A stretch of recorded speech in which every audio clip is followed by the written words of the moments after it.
चुने जाते हैं, हम आप लोग उनको वोट देते हैं। अब वो एक अलग सब्जेक्ट होगा कि वोट लेकर के जुट रहे हैं या ईवीएम मशीन में गलत करके पूछ रहे हैं, लेकिन वो जनता के जनप्रतिनिधि होते हैं और वो लोग जा करके वो अपनी बहुमत बनाते हैं। हालांकि संविधान में ऐसा नहीं है कि वो बहुमत बना करके 50-272 लोग बना करके पार्लियामेंट प्राइम मिनिस्टर बनाएंगे, लेकिन एक जो चल रहा है पिछले 74 साल से कि उसमें जो है जो लोग बहुमत में आते हैं उसमें से एक लीडर बनाते हैं, एक प्राइम मिनिस्टर बनता है, उसके बाद कैबिनेट मिनिस्टर बनता है, और जो संसद है, जो पार्लियामेंट है, वहाँ पे भारत का जो संविधान का जो सिस्टम है उसमें अगर आपको कोई कानून बनाना है कि यहाँ पे लाइटिंग नहीं होगी, यहाँ पे ये नहीं होगा, यहाँ पे वो नहीं होगा, यहाँ पे प्रोजेक्ट होगा, तो वो सारी जो कानून बनता है या कानून के अंदर बदलाव की बात आती है, जो अभी अन्नदाता किसान की बात चल रही है, तो वहाँ बदलाव की बात है तो वो पार्लियामेंट के अंदर होता है, वो मेंबर ऑफ पार्लियामेंट के अंदर जो होता है। लेकिन हमने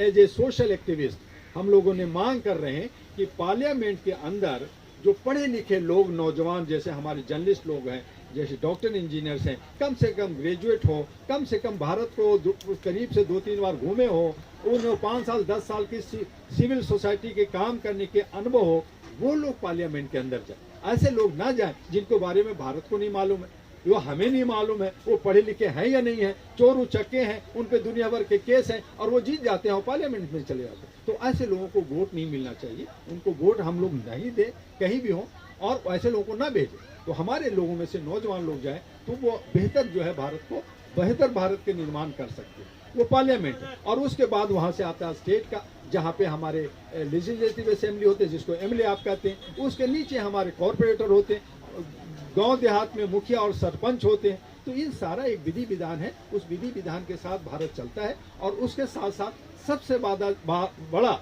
जो सुप्रीम होता है वो जनता होता है, जन जनार्दन कहलाता है। लेकिन जनता अपनी अधिकार ही को नहीं समझता, वो समझता है कि जो हमारा लीडर है ना वही बड़ा है, उसी को सैल्यूट मारते हैं, उसके गाड़ी के पीछे भागते हैं। तो वहाँ हम लोग गलत करते हैं। जो जनता है वही मालिक है, वो अपने अधिकार को नहीं समझता। इसलिए ह्यूमन राइट्स को लाने की आती है कि अपने अधिकार को तो समझो।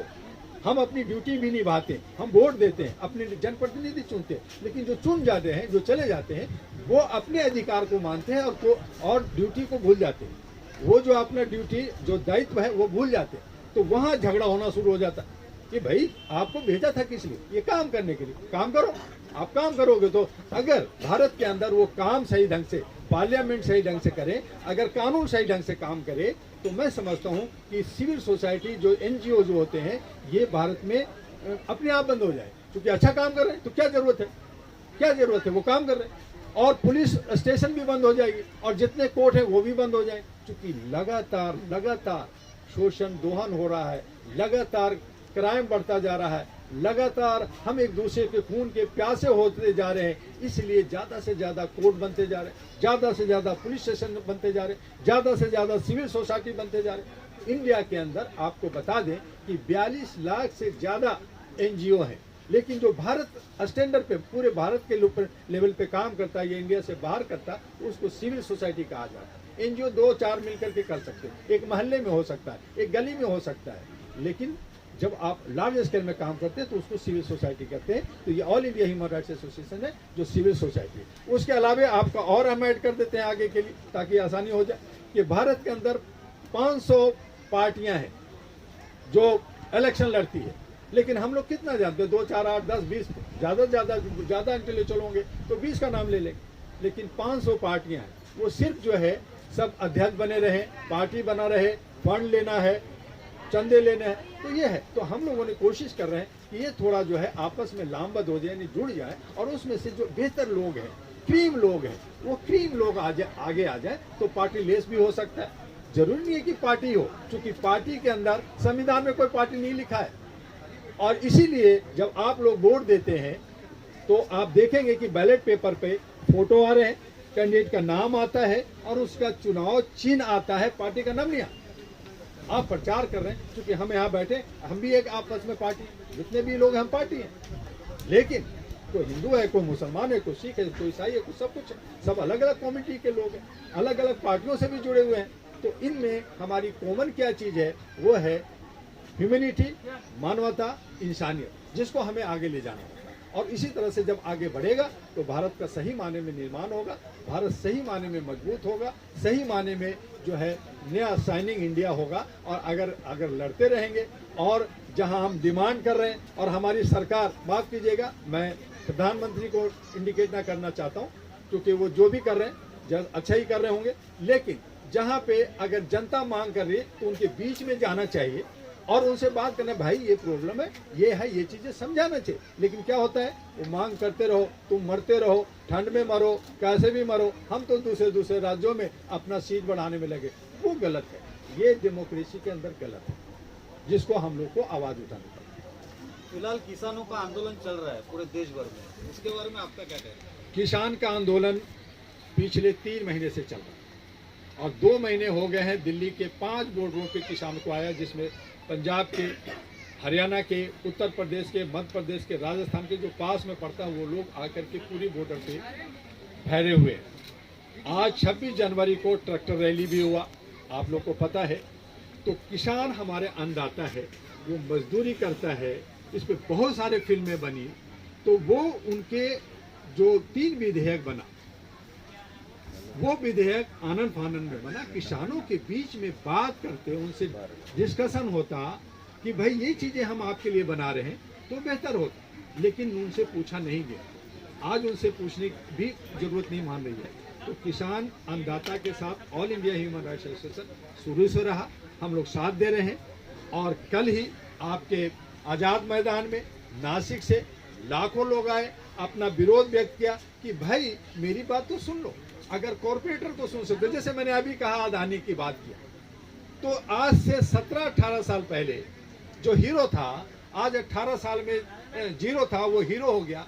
कैसे हुआ? तो वो मल्टीप्लाई व्यापार किया, जगह लिया, बैंक को दिया, पैसा निकाला, इधर डाला, ओडी लिया, बढ़ गया।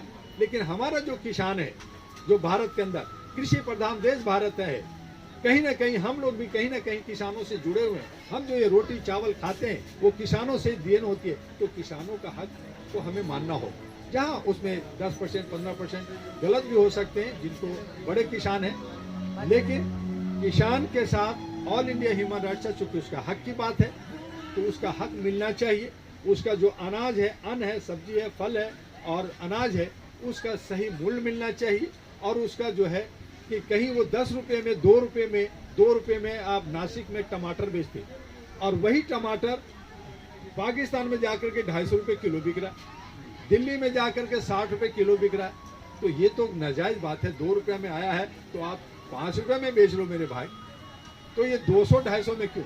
तो ये जो असमानता है, उसके लिए किसानों को जो है उनके हक के और उस पर सोचने की बात है, उसमें बहुत लंबी बात हो जाएगी। लेकिन आपका कहना है कि हम लोग किसान के लिए काम कर रहे हैं और यही वजह है कि मैं 3 दिन पहले निर्मल डिस्ट्रिक्ट तेलंगाना में था, जहां मेरे साथ 8000 किसान और मजदूर थे और उनके वहां पे सड़कें नहीं है, जाते हैं खेतों में लोग, बारिश होती है तो मुश्किल होता है।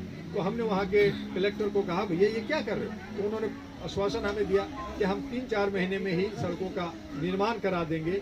फिर पानी नहीं है, उनका खेतों की पट्टा नहीं है, उनकी बहुत सारी समस्याएं और वो वोट देते हैं। हमने कहा सबके पास, कहते हाँ जी वोटर कार्ड है, दिखाया। हम कहा कि वो वोट देने का अधिकार है उनको, वोट दे करके लीडर बनाने का अधिकार है उनको, लेकिन जीने का अधिकार नहीं है उनको। तो ये कहाँ का ये जो है न्याय भैया? ये भारत में 40 साल से जो जमीन में रह रहा है, आप उनको जो कहते नहीं आप यहाँ से भाग जाओ और पाकिस्तान से जो आएगा उसको हम रखेंगे, ये कौन सी बात है? तो ये नहीं होनी चाहिए कि जो भारत के अंदर है, चाहे हमारे जंगल में रहते हैं, पहाड़ों में रहते हैं, उन सब का अधिकार लेने का हक बनता है। इसलिए हम लोग किसानों को